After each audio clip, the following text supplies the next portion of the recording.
인류 역사의 큰 흐름을 조금 더 이해하기에 용이하실 것 같아요. 안녕하세요, 미쏘입니다.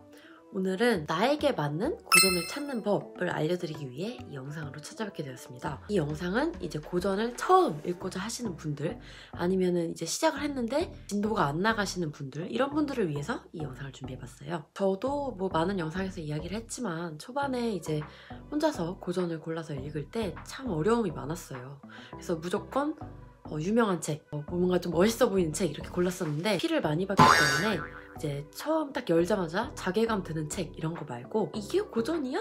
하는데 고전인 책들, 혹은 좀 읽기 쉬운데 고전 맞나? 하는 정도의 책들을 먼저 추천해 드리려고 해요. 나에게 맞는 고전을 찾는 방법 3가지를 말씀드린 다음에 제가 추천하는 책 3가지를 또 추천을 드릴 거예요. 자, 그럼 첫 번째 방법부터 시작을 해보도록 할게요. 물론 가장 중요한 방법은 3번째에 있으니 끝까지 이 영상을 봐주셨으면 좋겠습니다. 일단 뭐 당연한 이야기일 수도 있겠지만 짧은 책을 추천을 드립니다. 그래서 두꺼운 책보다는 비교적 짧은 책을 이제 완독을 하는 경험을 통해서 이제 내가 고전을 읽는다 라는 그런 짜릿한 경험을 한번 먼저 해보시기를 바래요. 아무리 뭐 내용이 짧더라도 고전은 고전이기 때문에 어려운 건 당연한 거고 한 번의 독해로 쉽게 이해가 가지 않을 수도 있지만 그래도 작은 성공들이 이제 모이다 보면 더 어려운 책 혹은 더 두꺼운 책을 다 읽을 수 있기 때문에 먼저 이 방법을 추천드려요. 두 번째, 이번에는 책 길이에 상관이 없이 관심이 가는 책 리스트를 먼저 만들어 보시길 추천드려요. 이제 어떤 책이 고전인지 알기 어려울 때는 이제 네이버나 아니면 구글에 세계 유명한 고전 리스트 혹은 세인트 존스의 고전 100권 목록 혹은 시카고 플랜 이런 것들을 쳐서 어떤 책들이 일단 고전인지 먼저 알아보신 다음에 눈길이 가는 책들을 선택을 하면 될 것 같아요. 이제 이런 책들이 유명한 책일 수도 있고 아니면 뭐 여러 번 들어봤던 책일 수도 있고 아니면 저희가 어렸을 때 짧게나마 읽어봤던 책일 수도 있겠죠. 그래서 그런 책들을 이제 리스트를 조금 만든 다음에 뭐 엄청 많이 만들 필요도 없어요. 뭐 3권에서 5권 정도만 만들어도 저는 충분하다고 생각을 합니다. 그 후에 이제 도서관이나 혹은 서점에 가서 이제 목차를 먼저 보고 그 다음에 책을 한두 페이지 정도만 읽어보세요.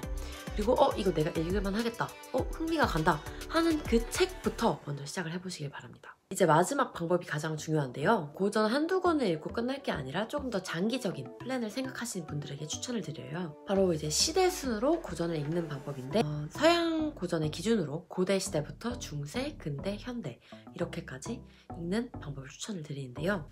그 이유는 일단 첫 번째로 현대로 이제 쭉쭉쭉쭉쭉 넘어오고 인류가 발전을 해올수록 고대부터 쌓아온 지식 위에 지식이 계속 쌓이고 과거의 어떤 시점의 철학자는 그 전 시대의 철학자에게 영향을 많이 받았기 때문에 이제 그들이 서로의 의견에 동의를 하기도 하고 아니면 반대를 하기도 하며 자기 의견을 이제 필요를 하잖아요. 그래서 현대의 책부터 먼저 읽기보다는 뭔가 고대부터 쭉 이제 흐름대로 쭉 가다 보면 인류 역사의 큰 흐름을 조금 더 이해하기에 용이하실 것 같아요. 시작부터 프리드리히 니체의 책을 읽으면 흔히 유명한 구절이 신은 죽었다 이런 것이 있잖아요. 근데 그걸 딱 보면 왜 신은 죽었다고 말을 하지? 단순히 신은 싫은 건가? 단순히 사람들이 종교를 믿는 게 마음에 안 드는 건가? 이게 아니거든요. 그래서 이런 큰 맥락상에서 혹은 이론들을 이해하기 위해서는 조금 더 시대의 흐름대로 따라가는 것도 좋은 방법인 것 같습니다. 그래서 이제 한 권 한 권의 고전을 읽을 때는 굉장히 점처럼 보이실 거예요. 근데 자세히 보면 나중에 이제 만약에 흐름대로 쭉 보면 이제 긴 선상에서 하나하나의 점들이 연결되어 있는 거를 이제 직접 확인하실 수 있으실 거예요. 또한 이제 고대에서 중세, 중세에서 근대, 근대에서 현대로 넘어오면서 이제 그런 넘어오는 시점들이 있을 거잖아요. 근데 그런 게 그냥 있었던 게 아니에요. 이런 철학사들 혹은 문학책들도 같이 이제 시대의 흐름에 따라 읽다 보면 그것들이 왜 넘어가는지 어느 정도 유추를 하실 수 있을 겁니다. 그래서 인류가 걸어온 생각의 발자취를 맛보는 즐거움을 느끼시길 바랄게요. 그래서 제가 말한 이런 여러 가지 방법 중에 원하시는 대로 선택하면 될 것 같아요. 저 역시도 그냥 추천을 드리는 것 뿐이지 이게 정답이다 라고 말씀을 드리는 건 아니니까요. 고전은 어려운 거야 라기보단 일단 큰 부담 없이 들어오실 수 있기 위해서 제가 책 3권을 추천을 드리려고 합니다. 이제 첫 번째 책은 플라톤의 대화편인데요. 이 안에는 사실 굉장히 많은 대화편들이 들어있어요. 예를 들면 국가, 향연, 파이드로스, 소크라테스의 변론, 크리톤 등등 굉장히 많은 책들이 있는데 이걸 다 읽어보시라고 추천을 드리는 건 아니고 일단 짧은 것들, 소크라테스의 변론 같은 부분이나 크리톤이나 아니면 에우티프론 혹은 메논 같은 책들을 추천을 드려요. 일단은 솔직히 말해서 완전 쉬운 건 아니지만 그래도 제가 말씀드렸던 시대의 흐름에 있어서 가장 어떻게 보면 끝판왕이자 출발점이기도 한 고대의 이제 가장 유명한 철학자들이잖아요. 엄청 쉽지는 않지만 그래도 대화편이기 때문에 한 말 한 말 이렇게 따라가서 읽다 보면 아, 이런 주제로 이야기를 하는구나. 그 유명한 소크라테스의 3단 논법이 이런 거구나. 이런 것들을 보실 수 있으세요. 그래서 되게 우리가 많이 들어왔던 이름이잖아요. 굉장히 좀 흥미로울 거라고 생각이 됩니다. 두 번째는 제가 직접 책을 들고 나왔는데요. 바로 새로운 아틀란티스예요. 이 책은 굉장히 짧습니다. 그리고 읽기도 정말 쉬워요. 저도 처음에 이 책을 2학년 때 읽었는데요. 읽었을 때 이게 고전이야? 맨날 어려운 책만 읽다가 이런 쉬운 책을 읽고 와 이렇게 재밌는 책을 읽어서 너무너무 기뻤던 기억이 나요.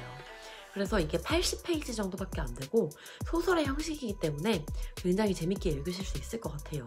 1627년에 프란시스 베이컨이라는 사람이 집필한 책인데요. 이제 토마스 모어의 유토피아, 캄파넬라의 태양의 나라 등등과 이제 더불어서 유토피아 소설로 유명한 책입니다. 그래서 굉장히 이상적인 세계를 그리고 있고 이제 주인공 일행이 항해를 하다가 벤살렘이라는 이제 나라에 불식하게 되어서 이제 이 섬나라의 사람들을 보고 그리고 그곳의 문화와 여러 가지 발전된 과학기술들을 보게 됩니다. 현대로 따져도 여기에 과학기술이 훨씬 더 발전되어 있는 것 같아요. 그래서 이 책은 진짜 아까 말씀드렸듯이 굉장히 재미있고 쉽고 빠르게 읽을 수 있기 때문에 초심자분들께 추천하는 두 번째 책입니다. 세 번째 책은 바로 이 책인데요. 이 책은 조금 두껍기는 하죠. 근데 이 안에서 제가 다 읽으라고 추천을 드리는 건 아니고 오이디푸스라고 많이 들어보셨죠? 그래서 오이디푸스 왕, 콜로누스의 오이디푸스, 안티고네 이 세 시리즈가 그리스 시대의 소포클레스라는 사람이 지은 책이에요. 그래서 이제 극의 형식으로 글이 집필되어 있고 비극 작품입니다. 이제 오이디푸스가 굉장히 오이디푸스 컴플렉스라는 단어로 많이 이제 익숙하실 것 같은데 이제 오이디푸스라는 사람이 아버지를 죽이고 어머니와 결혼한다라는 신탁을 받아서 이제 그걸 피하려다가 하지만 피하지 못하는 그런 운명을 맞이하게 되는 이야기인데요. 이 오이디푸스 왕이 첫 번째 시간 순서대로는 첫 번째고요. 두 번째가 이제 콜로누스의 오이디푸스예요.